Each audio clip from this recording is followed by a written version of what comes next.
Après le déclenchement de la Première Guerre mondiale à l'été 1914, la Légion d'honneur et la médaille militaire ne semblent pas des récompenses adaptées à la nature du conflit mondial qui vient de commencer. En France, on a voulu créer fin 14, quand on a vu que le conflit prenait une grande ampleur, une décoration qui puisse être donnée à un grand nombre, puisqu'il y avait vraiment un engagement de masse et des actes de courage innombrables, et que la nation se devait de reconnaître justement le courage de ses soldats. L'idée de la croix de guerre, c'est une idée qui est un peu ancienne.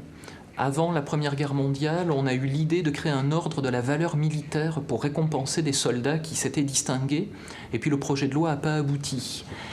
Et tout ce qui existait au moment de l'entrée en guerre, c'était des citations qui permettaient d'expliquer en quoi des soldats s'étaient bien comportés. Mais ces citations, elles étaient publiées au bulletin officiel de l'armée, mais elles ne donnaient pas droit à une médaille. Donc personne ne pouvait voir sur la poitrine du soldat qu'il avait reçu une citation.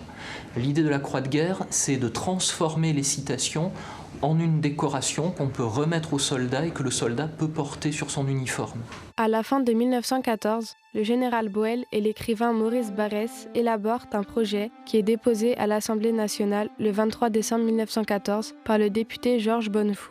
Le lieutenant-colonel Émile Drian, élu député peu avant le début de la guerre, se fait tout naturellement le porte-parole du projet. Après d'âpres discussions, la loi est votée le 2 avril 1915. Le décret d'application est publié le 24 avril 1915. Après la présentation de plusieurs projets, c'est finalement le sculpteur Paul-Albert Bartholomé qui crée le modèle de médaille définitif. La croix de guerre est en bronze florentin, du modèle de 37 mm à 4 branches et 2 épées croisées. Le centre représente à l'avers d'une tête de république au bonnet phrygien ornée d'une couronne de laurier, avec en exergue République française. Il porte au revers l'inscription 1914-1915. Cette inscription a par la suite été modifiée pour tenir compte de l'allongement de la durée de la guerre. La croix de guerre a ainsi porté successivement les millésimes 1914-1916, 1914-1917, 1914-1918. Cet insigne est suspendu à un ruban dont les couleurs sont symboliques. Le colonel Drian voulait un ruban vert, le ruban de l'espérance de la victoire, l'espérance de reconquérir l'Alsace et la Lorraine. Et ce ruban qui rappelait le ruban de la médaille commémorative de la guerre de 70, qui était une guerre perdue, qui était vert, liseré de noir, le noir du deuil. Plus tard, pendant les débats au Sénat, c'est un sénateur, Murat, qui va lui proposer le ruban vert et rouge, qui était déjà le ruban des médaillés de Sainte-Hélène, donc de tous les combattants des grandes guerres sous la République et le Premier Empire. Donc on a voulu relier la grande gloire de la Grande Armée à la nouvelle gloire des armées qui combattaient dans les tranchées. Sur le ruban de la croix de guerre, on trouve les symboles des actes de bravoure accomplis par les poilus français. Grâce au jeu des agrafes, les étoiles et les palmes, elle permet de matérialiser toutes les citations qu'a reçues un soldat sur la même médaille. Un soldat qui a reçu une citation, il va porter qu'un seul insigne sur le ruban. Et puis parfois, on va rencontrer des soldats qui ont reçu beaucoup de citations, comme le pilote René Fonck, c'est un as des as de l'aviation française, et il va recevoir une croix de guerre avec 28 palmes de bronze sur le ruban. Georges Guynemer, un autre as des as de l'aviation française, avait 23 palmes sur sa croix de guerre. La procédure d'attribution de la croix de guerre est très simple. On demande aux officiers subalternes, les lieutenants, les capitaines, de faire un rapport sur chaque soldat qui s'est distingué. Et ce rapport, ils le font passer à l'autorité hiérarchique du niveau supérieur. Et c'est l'autorité hiérarchique du niveau qui estime que c'est le bon niveau pour attribuer la citation, entre le régiment, le niveau le plus bas, jusqu'à l'armée, le niveau le plus haut, qui va décider qu'on attribue la croix de guerre avec une citation à l'ordre, donc du régiment, de la brigade, de la division, du corps d'armée, ou alors le plus haut de l'armée. L'attribution de la croix de guerre ne s'accompagne d'aucun cérémonial obligatoire. On peut très bien remettre la croix de guerre sur le front des troupes très rapidement, un peu à la sauvette. Et puis dans d'autres cas, on peut organiser une vraie cérémonie avec les troupes présentes, le drapeau, la musique militaire, etc.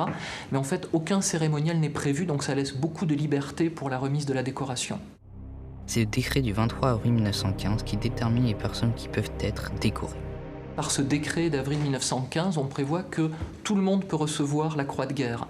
Les soldats, évidemment, ceux qui combattent, mais aussi des gens qui ne combattent pas. Les infirmiers, les médecins, les hommes, les femmes aussi peuvent recevoir la croix de guerre. Il y a des infirmières, des ambulancières qui vont la recevoir. Les Français peuvent la recevoir, mais aussi les soldats étrangers. Et on a des exemples de soldats étrangers qui portent la croix de guerre française, des soldats américains en 1917 par exemple. Et puis peut-être le plus étonnant, ce sont des animaux qui vont aussi recevoir la croix de guerre, des chiens, des pigeons voyageurs qui vont faire l'objet d'une citation et auxquels on va remettre la croix de guerre. Enfin, il y a des personnes que l'on appelle des personnes morales qui peuvent avoir la croix de guerre, c'est-à-dire des villes qui ont été durement touchées par les combats, comme la ville de Verdun en 1916. Elle reçoit la croix de guerre. En tout, il y a presque 3000 villes en France qui reçoivent la croix de guerre et environ 800 régiments de l'armée française qui vont être décorés. La croix de guerre a également été décernée à titre collectif à plus de 70 escadrilles d'aviation, ainsi qu'à des institutions comme la préfecture de police de Paris ou bien l'école coloniale. Il y a eu un peu plus de 2 millions de citations qui ont été attribuées pendant la durée de la guerre et jusqu'aux mois qui ont suivi la fin de la guerre.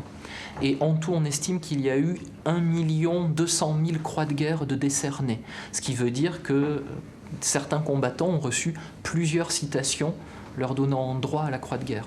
Comme en témoignent les très nombreuses représentations de l'époque, la croix de guerre est emblématique de la Première Guerre mondiale.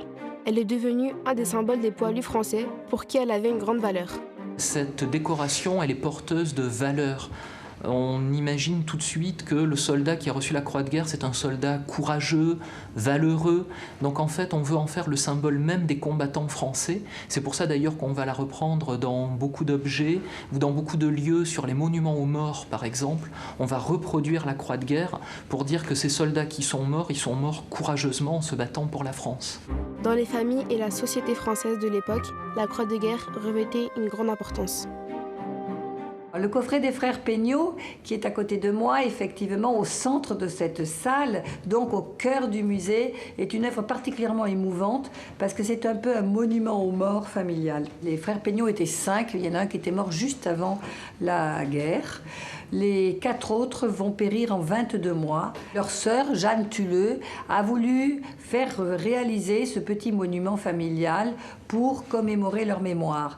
Donc vous avez un coffret avec des émaux de Limoges, fait par un artiste qui s'appelle Porcheron, illustré avec les 4 cavaliers de l'Apocalypse, la conquête, la guerre, la famine et la mort. Et sur chacune des faces, vous avez le nom d'un des frères, la date de sa mort, et à l'intérieur du coffret, vous avez une grande croix de guerre qu'on a posée au pied du reliquaire, et sur chacune des branches de la croix, vous avez la citation d'un des frères.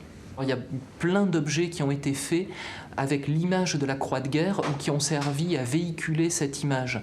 Ce sont d'une part des objets qui ont servi à en garder la mémoire des combattants, et puis dans certains cas, c'est vraiment du merchandising, c'est-à-dire qu'on a créé des objets pour inciter les gens à acheter des objets ou des documents qui représentent la croix de guerre. Vous avez par exemple un cadre photo qui est un cadre qui a la forme d'une croix de guerre et qui sert à mettre la photo d'un soldat dont on peut penser que lui aussi a reçu la croix de guerre. Et on va par exemple créer des médailles miniatures qu'on va vendre dans les grands magasins pour que les enfants jouent à la guerre.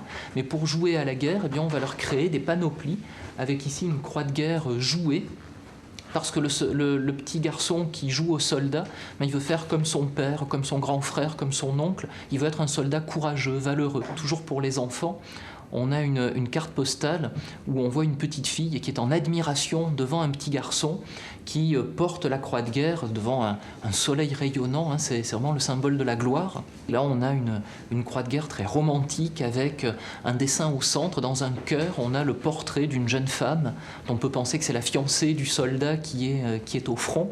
Et puis, on va même avoir des objets un peu originaux, un peu atypiques, comme une croix de guerre où là, la personne qui l'a reçue a décidé de faire mettre son portrait miniature au centre de la médaille, c'est-à-dire qu'il a fait faire par un bijoutier, il a fait enlever le centre où on voit l'effigie de la République à l'origine, et à la place, il a fait mettre une toute petite photo qui le représente. C'est une façon d'associer à la fois la croix de guerre, le combattant et les vertus que ça témoigne, le courage, la bravoure, etc. Bien que la croix de guerre ne soit plus décernée après octobre 1921, elle a eu une postérité qui dure jusqu'à nos jours. En France, on va créer d'autres croix de guerre pour les conflits postérieurs, pour la guerre de 39-45, pour la guerre d'Indochine, où on va créer une croix de guerre des théâtres d'opérations extérieures, et puis jusqu'à la guerre d'Algérie, où on va créer la croix de la valeur militaire, que l'on donne encore aujourd'hui. Ce qui veut dire que 100 ans après, bien sûr, c'est plus la croix de guerre 1914-1918 que l'on attribue, mais c'est vraiment la décoration qui est l'héritière directe de cette médaille et qui est donnée exactement dans les mêmes conditions. Salut aux croix. Depuis que la horde allemande a dévasté notre pays, la plaine lorraine ou flamande est pleine de tristes débris. Car dans presque chaque village, parmi les corps des combattants gisent les croix que d'âge en âge connaissaient tous les habitants. Ce sont les croix des clochers des églises que l'ennemi, par haine ou par traîtrise, a fait tomber d'un geste avilissant. Aussi, Français aussi noble pensée, inclinez-vous devant ces croix brisées et plein de foi, saluez en passant.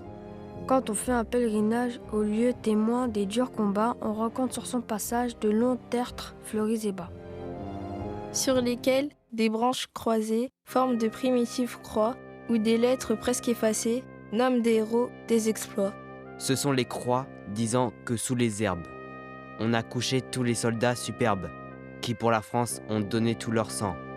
Aussi, Français aux armes fraternelles, inclinez-vous devant ces croix si belles et, plein d'amour, salut en passant.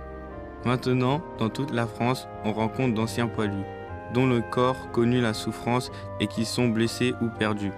Mais fièrement sur leur poitrine, ils portent des croix, des rubans, dont le reflet les illumine et qui redisent aux passants. Ce sont les croix de l'honneur, de la guerre, nous désignant dans chaque titulaire un pur héros au front éblouissant. Aussi, Français à la noble mémoire, inclinez-vous devant ces croix de gloire et, plein d'orgueil, saluez en passant.